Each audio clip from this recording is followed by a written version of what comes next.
There's a quiet street in South Scottsdale, Arizona, that looks like every other street in the desert suburbs. Low houses, dry lawns, the kind of place where nothing is supposed to happen. But just after sunrise on the 10th of April 2001, that street woke up to an explosion. A house at the end of it had erupted into flame, the blast strong enough to rattle windows up and down the block. When the firefighters finally beat the fire back, they found the reason it had been set. Inside were the bodies of a mother and her 2 children, Mary Fisher and her daughter Brittney, and her little boy, Bobby. They had not died in the fire. They were already dead before the first spark, their throats cut as they slept, and the explosion was only meant to erase what had been done to them. The man who did it was already gone. He had driven away into the dark hours before, and he has never been seen again. 25 years later, Robert Fisher is still out there, or under the ground somewhere, in country only he knew how to disappear into. This is the story of the night a father killed his entire family and walked into the wilderness, and of the manhunt that has never, to this day, found him.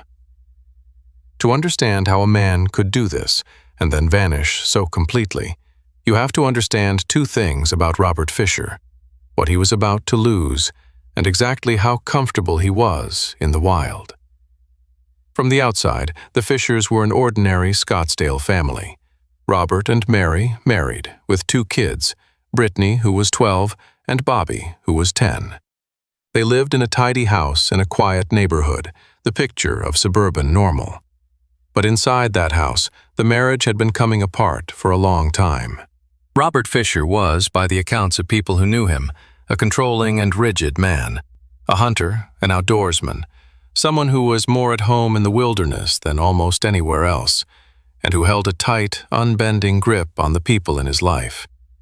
And by the spring of 2001, Mary had reached the end of it. According to the people closest to her, Mary Fisher was making plans to leave. She wanted out of the marriage.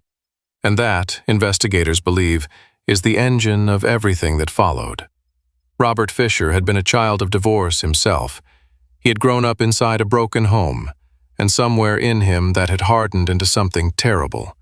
A conviction that his family would not be split apart the way his own had been. He would not be left. He would not be a divorced man with his children shuttling between 2 houses. He decided instead that if he could not keep his family, no one would have them. Not Mary, not even the children. There is a particular kind of cruelty in that logic, because it is not the cruelty of rage. A man who kills in a sudden fury at least kills in a moment he never planned. This was the opposite.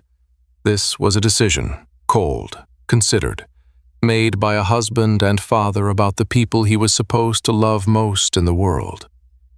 Brittney was 12. Bobby was 10, a little boy who still looked up to his dad. Mary was a woman who had done the hardest, bravest thing a person in a failing marriage can do. She had looked at a life that was crushing her and decided to walk out of it and start again.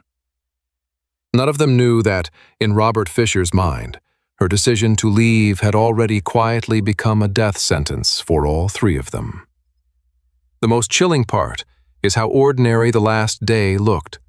There was no screaming match, no public threat, just a husband and father moving through a normal evening, while a plan that he had clearly already made waited for the house to go dark. That is the detail that lingers, the ordinariness of those last hours. Somewhere in that house, on that final evening, there were the small rituals of a family night: dinner, homework, the television, children being told to brush their teeth and get to bed. Mary may have been thinking about the future she was trying to build, the life on the other side of leaving. The children fell asleep the way children do, without fear. And the whole time, the person they trusted to keep them safe was the one counting down the hours. What investigators piece together from the physical evidence is a portrait of patience, and that patience is the worst part. On the night of the 9th of April, Robert Fisher waited. He waited for his wife and his 2 children to fall asleep, in the home they felt safest in, with no idea that the danger was already inside the house, already lying beside them. And then, one by one, he killed them. He shot Mary in the back of the head, an execution, point blank, and cut her throat. And then he went to his children. He slit Brittney's throat, and he slit Bobby's. 12 years old and 10. There is no way to soften that, and it should not be softened. Sit with the patience it took. This was not a man who snapped. This was a man who moved through his own sleeping house, room by room, and did the unthinkable to each person in it, one after another, in cold silence. To do that to a stranger would be monstrous enough. To do it to your own children, to two kids who had spent their entire short lives trusting the man now standing over their beds, is a kind of evil the mind refuses to fully hold. And he did it without a sound loud enough to wake the street, because the loud part, the part designed to be heard, he was saving for the morning. He murdered his sleeping children in the only place in the world they had ever been told was safe. But Robert Fisher was not finished, and what he did next reveals just how calculated this was. He did not flee in a panic. He went to the house's furnace and he disconnected it from the gas line, letting the gas begin to fill the home. He rigged the place to ignite. And then, with his family dead behind him and the house slowly filling with gas, he left, knowing that hours later the whole thing would go up, and that the fire would do his cleaning for him.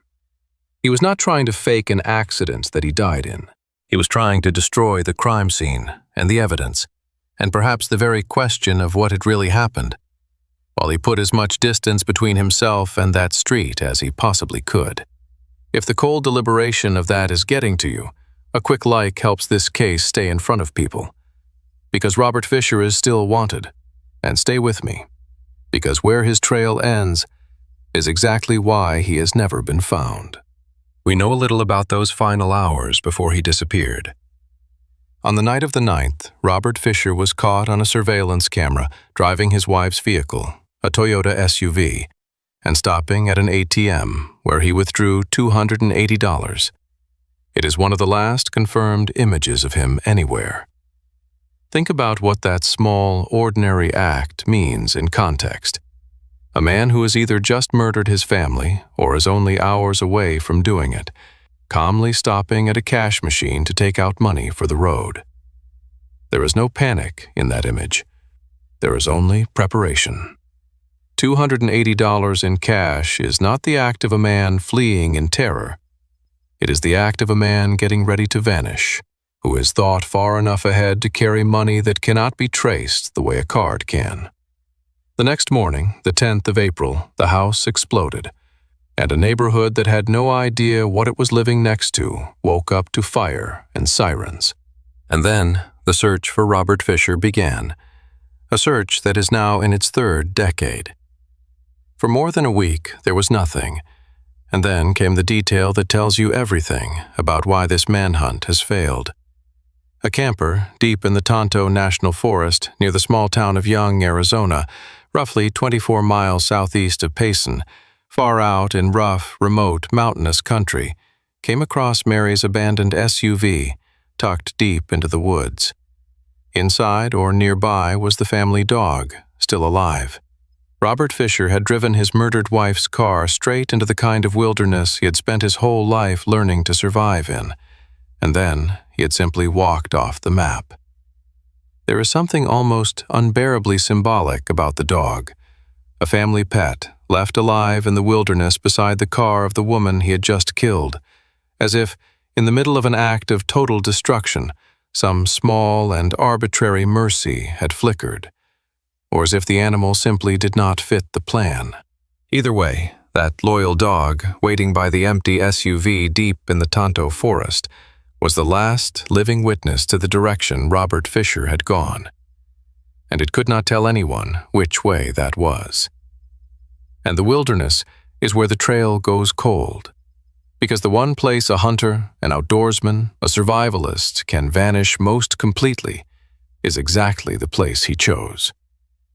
And that is the question that has haunted this case for 25 years. Did Robert Fisher disappear into those mountains and die out there, alone, by his own hand or by the country itself?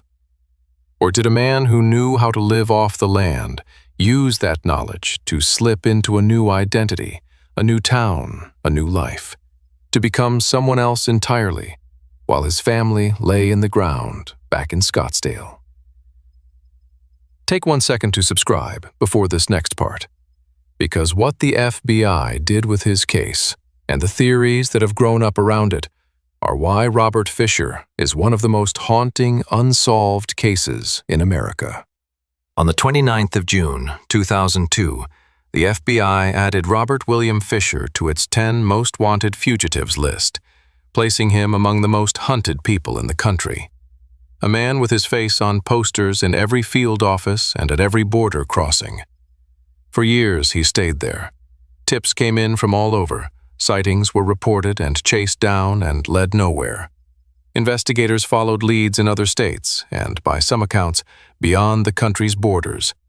Forensic artists aged his face forward, imagining what the years would do to him. His habits, his scars, his distinctive features, his deep knowledge of the outdoors, all of it was published and circulated, in the hope that somewhere, someone would look at a quiet neighbor and feel a flicker of doubt. For most fugitives, that kind of attention is inescapable, and yet, year after year after year, Robert Fisher escaped it. The case was featured on television, dissected on podcasts, picked apart by armchair detectives and seasoned investigators alike, and still, nothing. Eventually, the FBI quietly removed Robert Fisher from the 10 most wanted list. But removal from that list is not the same as resolution. He is still a wanted man. He is still, officially, a fugitive at large, charged with the murder of his wife and his 2 children. The removal was an administrative decision, not an answer. And the silence around him has only deepened the mystery. A man does not stay hidden for 25 years by accident. Either Robert Fisher is dead, his remains somewhere in the vast Arizona backcountry, never recovered, or he has managed something almost no fugitive ever manages: to live year after year as a free man, somewhere out in the world, knowing exactly what he left behind in that house. And if that is true, if Robert Fisher really did walk out of those mountains and rebuild himself, then he has managed something almost no one ever does. He has lived an entire second life on top of the wreckage of his first one. He would be an old man now, with a name that is not his name, and a past that is not his past, surrounded by neighbors who have no idea that the unremarkable man down the street is wanted for the murder of his wife and his 2 children. It is a chilling thought, and it is one investigators have never been able to fully rule out. 25 years is a long time. The detectives who first stood in the ashes of that Scottsdale home have retired. The technology has changed. And the people who loved Mary and Brittney and Bobby have had to learn how to grieve without the one thing that might bring some peace: an ending. There are theories, of course. Some who work the case believe Fisher most likely died in the wilderness not long after he disappeared. That a man on the run, even a skilled one, eventually runs out of country and luck. Others are not so sure. They point to his survival skills, his discipline, his ability to move unseen, and they wonder whether he reinvented himself somewhere far away, an ordinary-looking man in some ordinary town, carrying a monstrous secret. The truth is that no one knows. His body has never been found, which is not proof that he is alive. The back country of Arizona is more than capable of swallowing a person whole. But it is not proof that he is dead, either. The detectives who work this case have offered their own views over the years. Some have come reluctantly to believe the most likely answer is the simplest one: that a man who walked into that wilderness on foot, however skilled, probably did not walk back out of it. But a belief is not a body, and a case like this cannot be closed on a hunch. Until something is found, remains in the desert, or the fingerprint of a life that was never supposed to exist, Robert Fisher stays exactly what he has been for 25 years. A face on a wanted poster, and a question with no answer. And so the case stays exactly where it has been for a quarter of a century, open, unanswered, and waiting. For the people who loved Mary and the children, that open-endedness is its own kind of life sentence.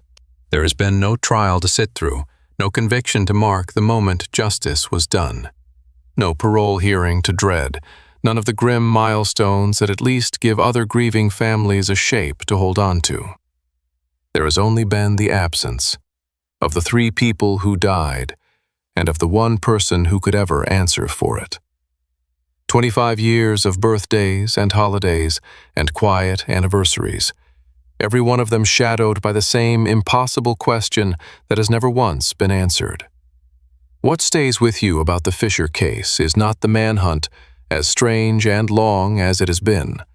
It is the 3 people at the center of it, who are too often reduced to a footnote in the story of the fugitive who got away. Mary Fisher was a woman who found the courage to decide to leave a marriage that was crushing her.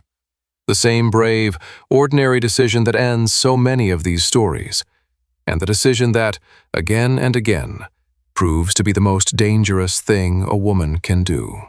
Brittney was 12. Bobby was 10. They were children who trusted their father, who fell asleep under his roof believing they were safe, and who were murdered for the crime of being his to lose. The explosion was meant to erase them, to turn the truth of what happened into rubble and ash. It did not work. We know what he did. We know their names. And somewhere out there, under the desert, or under a false name in a town that has no idea who he is, the man who took them has spent 25 years living with it, or dying with it. Mary and Brittney and Bobby deserved decades of ordinary mornings. They got one terrible one. They should still be here. Cases like this are also why the public's attention still matters, even decades later. Somewhere out there, someone may be holding the piece that finally answers it. A memory, an old photograph, a neighbor who never quite added up. The people who loved Mary, Brittney, and Bobby have already waited a quarter of a century. They deserve, at the very least, for the rest of us not to look away. After everything that was taken from them, they deserve, someday, an ending. So I'll leave the open question with you. After 25 years, do you believe Robert Fisher is dead somewhere in the Arizona wilderness? Or do you think he is still out there, living a quiet life under another name? Tell me what you think in the comments, because in a case like this, the public's eyes have always mattered. And tell me which case I should look into next. If Mary, Brittney, and Bobby's story stayed with you, take a second to subscribe, because there is always another one that deserves to be told properly. And if you, or someone you love, is afraid to leave a relationship, please reach out. In the United States, the National Domestic Violence Hotline is 1-800-799-7233. Thank you for staying with me to the end.